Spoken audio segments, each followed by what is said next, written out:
Hey gang, I got an offer for you today from LinkedIn. As business-to-business marketers, your needs are unique. B2B buying cycles are long and your customers face incredibly complex decisions. Isn't it time you had a marketing platform built specifically for you? LinkedIn ads empower marketers with solutions for you and your customers. LinkedIn ads allow you to build the right relationships, drive results, and reach your customers in a respectful environment. On LinkedIn, you have direct access to build relationships with decision makers. Of the 875 million users on the network, 180 million are senior level executives. 10 million are C-level executives. You will also be able to drive results with targeting and measuring with their tools built specifically for B2B.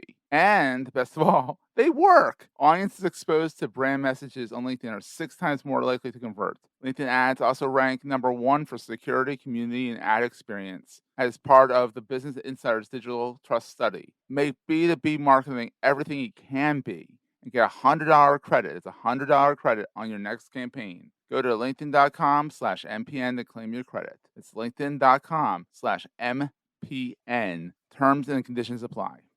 Entrepreneurs Enigma is a podcast for the ups and downs of entrepreneurship. It's about the wins and the fails that we all face being entrepreneurs and how we learn from adversity. Every week I talk to a different entrepreneur with a story to tell. I'm Seth Goldstein. Come with me on the journey. This is Entrepreneurs Enigma. Let's get started.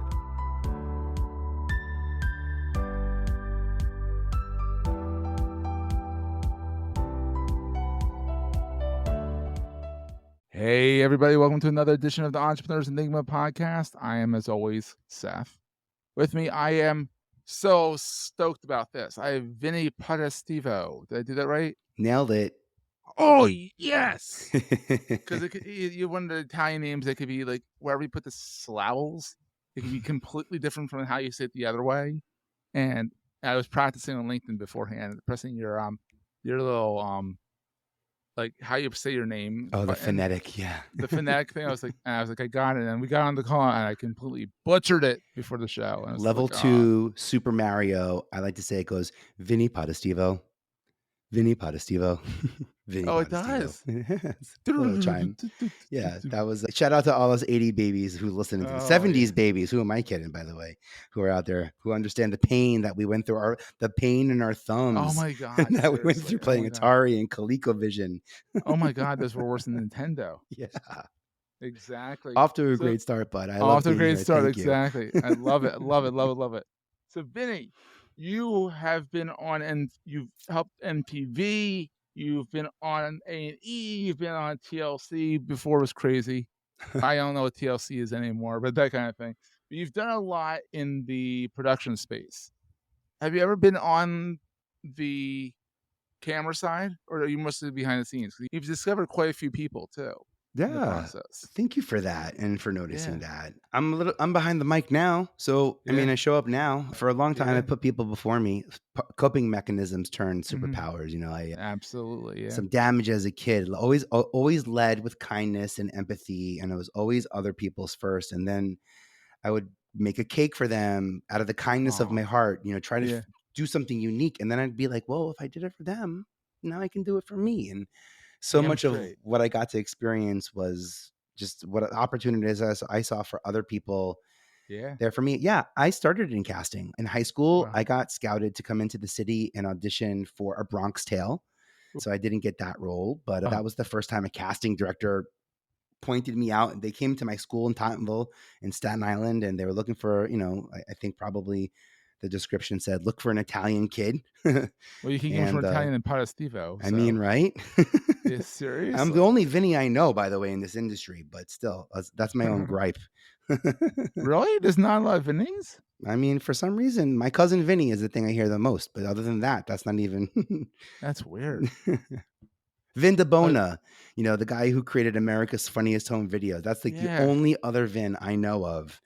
That's weird. Man, did I look at that name as a kid. That's like, you asked me my favorite show, Humanity. That's my favorite show. Bob Saget, may you rest in peace. Yeah. Yeah. He was a funny guy. He was from Abington. I'm down in Philadelphia. All He's right. a Philadelphia boy. Yeah. So Yeah. that's He's kind got of cool. that sharp East Coast sense of humor. I see Oh my that God, dry, yes. wry, Yeah. the Enigma part of it. Sure. Absolutely. You don't know Yeah. what's happening next with the mysterious piece that's coming out. Sure.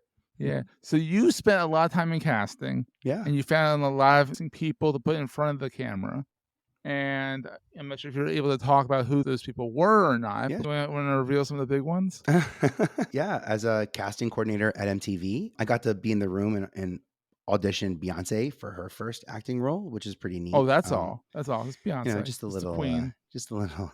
I mean, she didn't win, an Academy Award, not that MTV Films qualified her for that at that point, but it's still Beyonce, for crying out loud. She's like Madonna. She's got one name. At that time, Destiny's Child had just gone from 5 women to 3, so there's immense sensitivity by the network about what happened next with Destiny's Child. It was a hard pass. Was it? Yeah. She was a hard pass, but it was a relationship with Tina Knowles and access to Matthew Knowles and to that MTV Times Square studio that really let us, go straight in for the kill and have a direct relationship with these people. And you always knew Beyonce had tremendous skill, and Kelly and Lisa, like you always knew they were surrounded by skill. But I remember Carmen de Hip Opera. I remember the conversations of this is a breakout role for somebody, and it was a risky move for the group to destabilize them.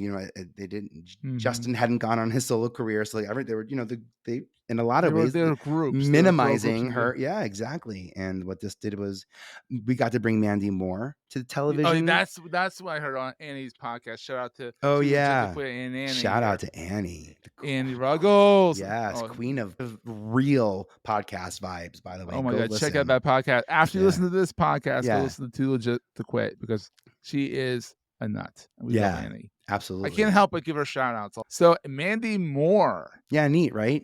It was fun because she's so down to earth. I mean, because This Is Us. So I think like she's had breakout roles, but I think Tangled, her big girl. I think her big girl role was like she had the singing, and she had the acting. She had a lot of Nicholas Sparks acting, which that guy writes gold constantly. Right. He writes a book, and straight for the heart.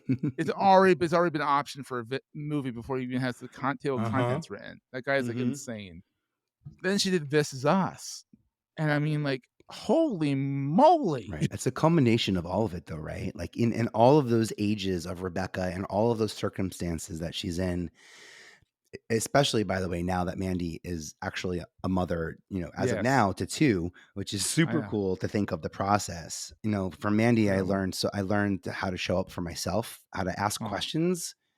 I mean, I was there. 15-year-old Mandy asked a lot of questions at a point in time where everyone thought they needed to know what they needed to know, what they know. They thought they couldn't. She's always been humble. Yeah, and quick to ask for help, and quick to collaborate with people she trusted. And that's a tremendous skill set to have learned from someone who, and she was always present. I remember in like 98, 99, when we first met her, 15 years old, barely, I think she was just getting ready to go on tour with the Backstreet Boys, like just about to have her first thing. And, Jessica Simpson couldn't read cue cards and be herself and be present with all the noise of media the same way that Mandy could.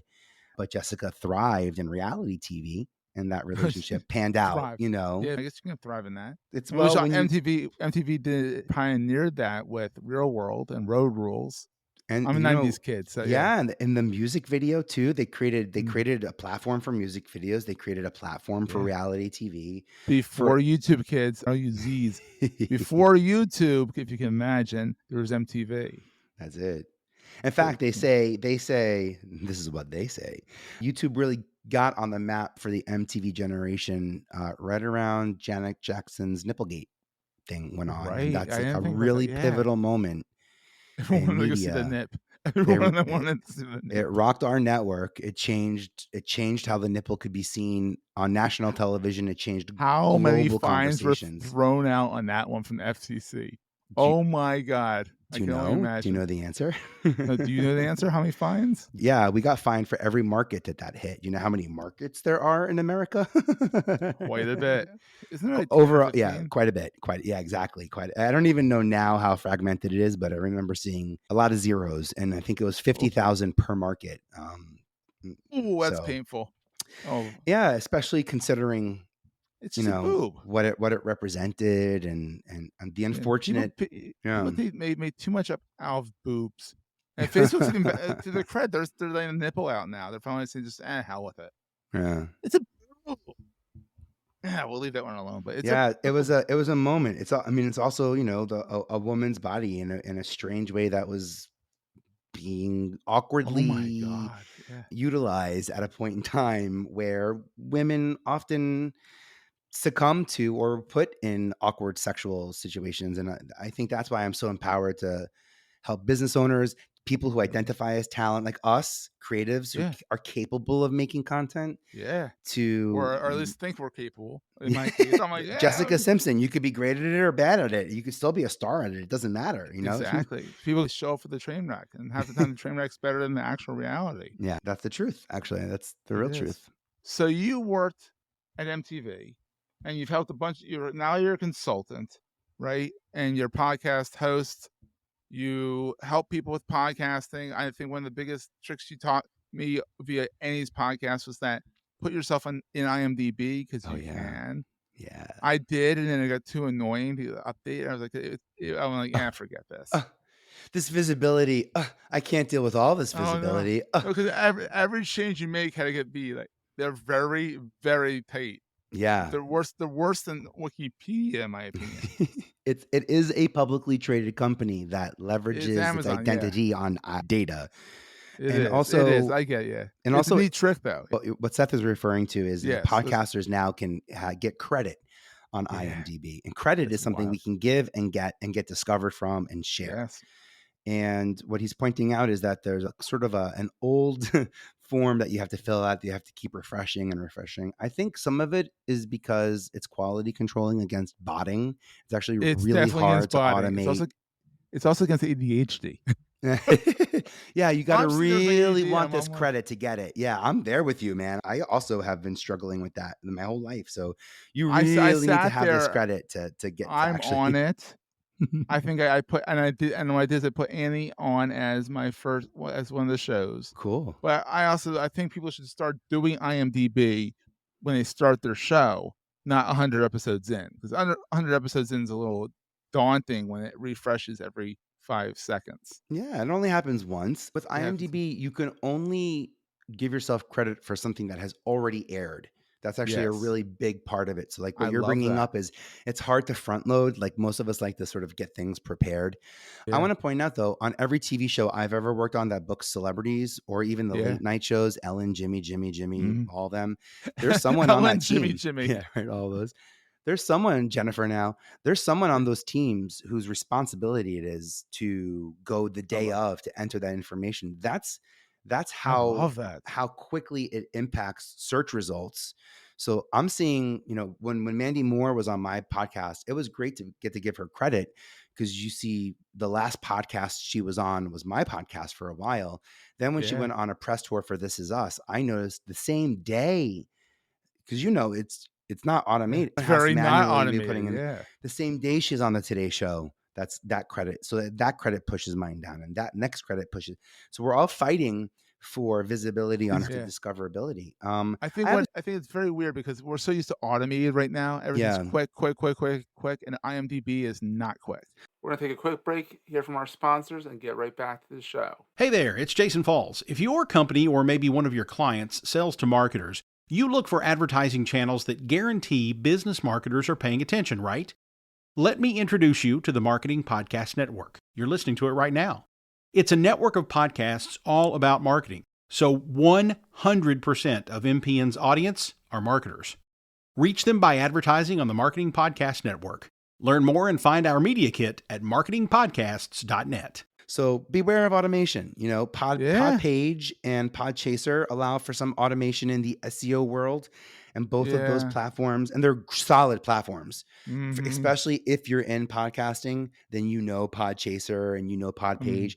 Podpage actually creates a website for you, web page for you that gets indexed, and it helps you. But you blink and it's there. You have a website that actually looks decent within like 5 minutes. And it's like, wow. Thinking from a guy who does web design, that is impressive. But it doesn't have the impact that IMDb has, which has a 100% domain authority ranking.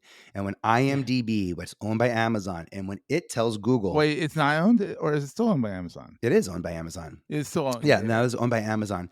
When an Amazon company tells Google that a photo exists, a video exists, also in December of 2022. They actually, and I've been on IMDb for over 20 years. My whole TV career is based on getting credits, and it's always been self or actor, actress. They actually created a new job title called podcaster. It's a metadata point that I'm really excited that exists. They see our content as valuable. That's why it shows up in news searches. So, that's all right. I'm going to dive back in. I'm going to take some more pills and dive back in. I understand the pain point. I'm talking to a few people actually about, I've always offered it as a service to my private clients and group. I've always offered it as a service because the rewards are so inherent that it actually hurts me to not help you get it, because I know that it's going to show up in your Google search results. If you have a Google alert for your name, I know it's going to show up the next day, and how much that matters. It does take upkeep, but hey, if you have a monthly strategy to spend an hour updating your things, only got to do it 12 times a year. But what a cool thing to get to tell your guests, hey, you'll be on my podcast and I'm going to get your name on IMDb, the same place where every Spielberg and Scorsese and Oprah Winfrey, Mandy Moore, and Seth, Vinny, how you doing? Vinny. All right. I like that. And Joey. How you doing? How you Annie, doing? And Annie's on there, And we get to it's not just about getting credits; it's about giving them. That's Seth, if someone volunteers to do art assets, or maybe there are ways that we can thank them, but giving someone a credit on your show that's going to show up in search results, this is a really cool networking bargaining chip that I've been able to use and leverage. All right, you convinced me. I'm going back. I'm going to go back. I'm going to sit down one day. I'll be there with you. I'll spend some time with you. We can do some work hours and body proxy. A big co-working space. It's not easy. I feel you though. It's clunky for me, so don't think that I was actually shocked at how clunky it was. But it's clunky for a reason, I think. I think so too. I think it's supposed to be that way, so you have to really think about how you're going to do this. And there's a lot of Seth Goldsteins out there too, it turns out, in entertainment space. I had to make sure, am I already in here? No, that's like 5 other Seth Goldsteins. I'm a new one. So they're like, yeah, right. I'm lucky. Anyhow, I'm the only Vinnie Potestivo I know of so far. What's the best thing about being an entrepreneur? I love this question. I think that when I was in a business where I was offering service, I think I turned into an entrepreneur a couple of years after having a business where I was in casting, and casting was a service. I wouldn't identify myself as an entrepreneur when all I do is offer casting as a service. When you offer casting as a service or development as a service, you're lucky if your clients become your friends, because the work piece comes first and the funnel you don't have full control over. I think as an entrepreneur, my favorite part is now my friends are my clients. It's a big difference. And I get to dig deep into the relationships I've had for 20, 25 years. Some of them I'm even getting to feature on my podcast. That's fun. And I think for you is you say, hey, I'm having Mandy on the show. And you're first name basis with her, and it's like that. It's not Mandy Moore. So I'm having my buddy Mandy on the show. And everyone's like, holy crap, Vinny. And you're like, it's just Mandy. Yeah. It's just Mandy. Yeah, right. Just wonderful. By the way, I get starstruck with my friends. Don't let me fool you like I'm all like cool, smooth operator. I am. I get to sit in the audience just like you, sitting at couch. With Mandy, because the emotional journey, I'm a little bit like I gotta watch in clusters because I'm a snotty kind of crier, and I really go there. But I was aware of Mandy's presence, and what I didn't want on my podcast was for it to be seen as a celebrity podcast that got celebrities to share their information. What I wanted, and I love that you're sort of picking up on this, what I wanted people to see was the capability we have, the networking opportunities we have to build long-standing relationships with the people we're working with. So I think in the beginning of my podcast, I spent about 45 minutes with Mandy, like as one episode, and it was like a longer convo. And I felt a lot about like her journey through her career. Moving forward, what I did to have her back is have much more myopic topics, stay focused on like one topic for 10 minutes. This way y'all can understand like how we make decisions and not get caught up in like what made her her. And I felt like I was in a unique position to be able to have some of those friends come back. Awesome. So for me, the hard work was getting my first bout of asks out there. The easier part was going back to those same friends and being like, can we do it again? I'm always shocked about, you like to say you're not a big deal. And I asked you on the show, I was like, this guy's a big deal. This guy has been at MTV and all that. One of the things I found is that as a journalist, being a professional journalist for a while there, I had to put the starstruckness, that's a word. And it depends on the same way. They put the skirts on the same way as everybody else. They just have a little bit more exposure. Yeah. They have a little bit more exposure out there. More visible. So here's another question. What keeps you up at night? That's a great question. You're good. What's next is I'm a big fan of innovation, and I have to be mindful of the areas that I innovate in, because I'm not doing something that's not sustainable. I'm doing something that I'm hoping to write an SOP for, a standard operating procedure for, to either hand it to my team to do it over and over again, daily, weekly, monthly, annually, or someone else's team to do so. So I'm constantly in the mindset of the creator. When I was at MTV, I got exposed to creating with tremendously different types of energy. Diddy on Making the Band versus Ashton on Punk'd versus Sharon on, these are very different energies. Oh my God. Very different type. I've done about 200 guest podcasts now, and every podcast different. And I love that part of the creative market. And I love that I don't show up with a set of tools and I don't tell you how to build the wall. I'm like, what kind of wall are we making? Is it a brick wall, a water wall, a mud wall, a people wall? Like what are the materials we got here? And I've learned how to help people get things out of their head. First and foremost, all of that said, get it out of your head onto paper.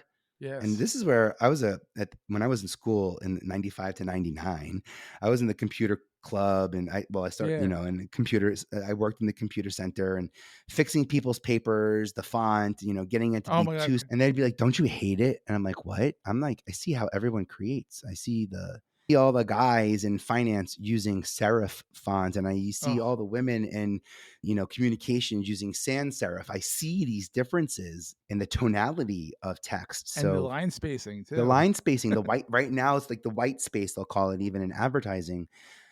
That turned into show pitches and one sheets and all of these things. And I never thought, by the way, that I thought I was a bad writer. So I also was very happy to work with reality TV, where I ask a question, you give me the answer, and that's what I have to work with. Like, I like that part. And for 20 years, my job was to interview people like we're doing right now. One-on-one, like we're doing day by day, hour by hour. And then I would go back to my desk at MTV with my 2 VCRs, and I would pause, record, and edit tape using VHS in horrible quality. And when I wanted to make an impact in podcasting, I thought I'd do the same thing. I'm hyper-focused on Podmatch. It's a small community of about 14,000 podcasters, hosts, and guests that truly care about each other. That's love is the alchemy. Love and empathy are the tools that I need to be creating with these. There's enough content out in the world and ideas out in the world that don't need my help to create them. But what I lead with is empathy and humor. And those, I think, are what a lot of my shows that I've been a part of, the franchises, Wild and Out as a franchise I help bring to TV. The Challenge on MTV is a franchise that I help bring to TV. These are that's awesome, impactful shows, but funny and shareable. And but learning how Nick Cannon creates. I'll never forget. Nick pitched that show. Nick Cannon pitched the show to MTV. MTV said no.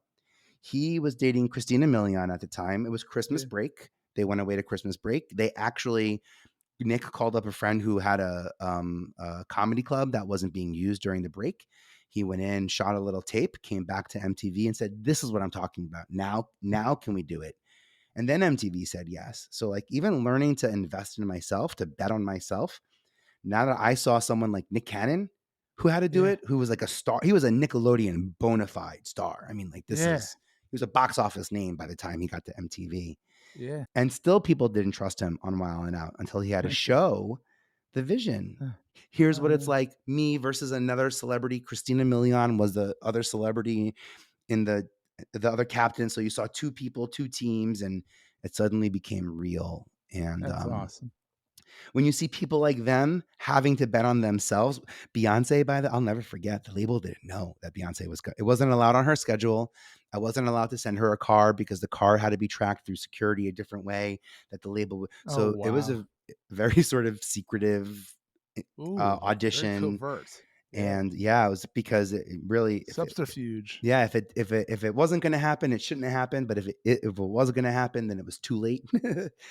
And that's exactly what. The stories. That's what. So what is the most important thing to carry with you all the time? People, our connections with each other, our responsibility to each other. Before I think of creating something, before I think of sharing a great idea, I responsibly sit down and figure out how would I support it. That's awesome. I think that networks are doing that now with respect to what's happening on television. There's a lot more network participation and responsibility of what's getting shot. It's no longer about picking the best of the worst. It's about ensuring being inclusive, not exclusive of content. And I think that that's a major change from our publicly traded companies that are commissioning these shows, by the way. Also, a lot more responsibility from the producers who now have maybe apps, own their own media apps. And we now see the way that we can leverage content in the media world.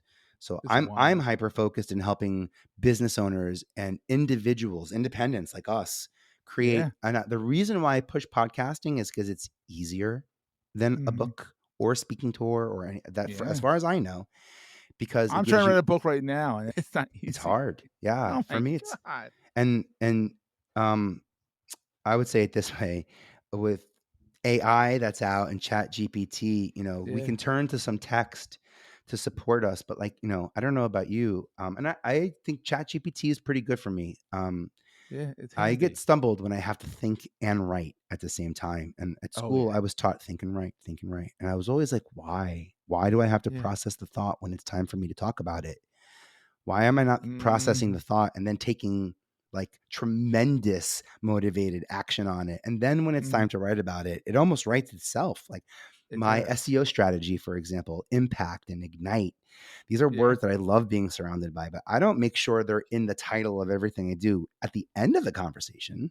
I make sure it's part of every bite that I serve, and it's part of the energy that I'm bringing at the top. I want it to be part of the alchemy, and that allows me to live my content strategy instead of having my content strategy own me. My content strategy is have a great life, get happy with yourself, and be confident when you take up a photo that, some of it is muscle memory. Some of it is knowing how to take a good photo. And you learn that piece, by the way, like, most of us did. I was not taught how to be a photographer, lots of trial and error. But I know how I want to come across. I know the energy that I want in there. I know the giggle or the smirk that I'm looking for. Yes. If you're going to, stop. Makes it genuine. I want that moment of authenticity and transparency. And so for that reason, it's hard for me on LinkedIn sometimes to show up because it feels insignificant because the scroll happens so it feels perform like it's like you just want to look at me on Instagram, but on LinkedIn, where I can have social audio connected to my resume and I can see who's really who they say they are. And then when you have that level of visibility, it's like, let's go. I see the 50 people in my life who changed my life and you are connected to them. Let's go.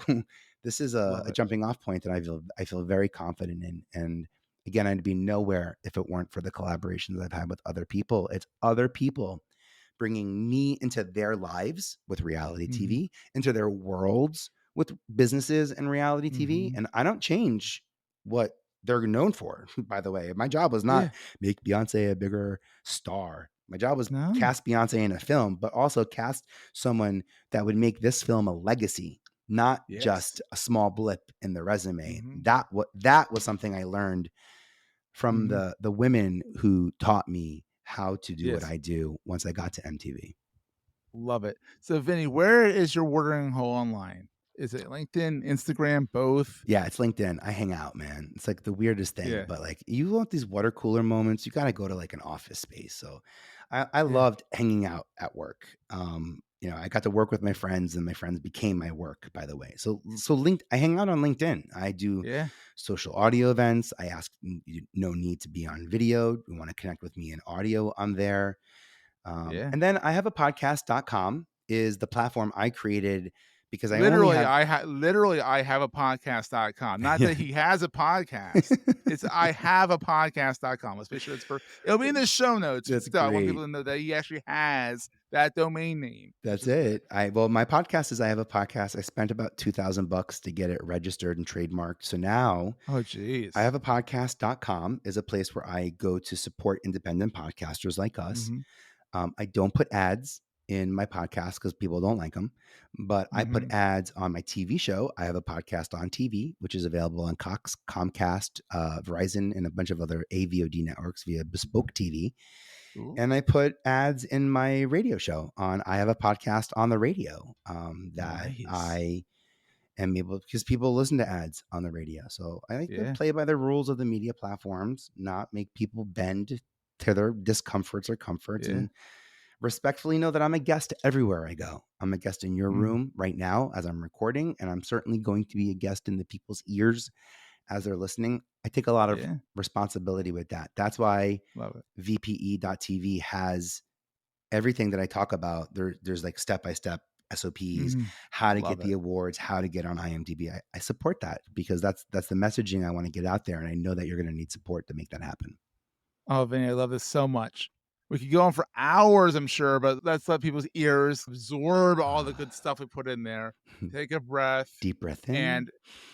And Vinny, this has been so much fun. I'm so glad we got to do this. Seth, you're the best. I appreciate this. Anytime, Vinny. We'll see everyone next week. That was a great show. Hey, if you're enjoying Entrepreneurs Enigma, please give us a review on the podcast directory of your choice. We're on all of them. And these reviews really help others find the show. Also, if you're getting value from the show and want to buy me a coffee, go to the show notes and click on the link to help me stay awake while I bring you more great episodes to your ears. That's in the show notes, and I look forward to the next episode. Take care, guys.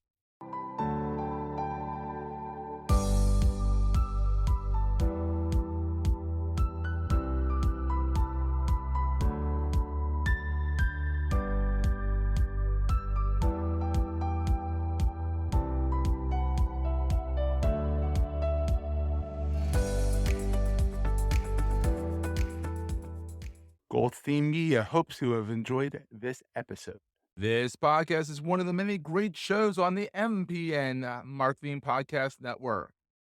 You may know you're listening to this show along the Marketing Podcast Network, but did you know there are other great shows on MPN to help your business? T. Adeola hosts a great podcast called Tiny Giants. T, tell us what these fine folks will get out of listening. We are the creator economy show that's about careers, not celebrity. Right? So who should listen to this show are the parents of young people who want to know more about the creator economy and why that's a career path for their children, or the young people themselves. Amazing. Where can the young people or the parents subscribe? You can find us at tinygiants.tech or wherever you get these podcasts, these fine podcasts. And you can also find us at the Marketing Podcast Network, which is marketingpodcast.net. You heard him.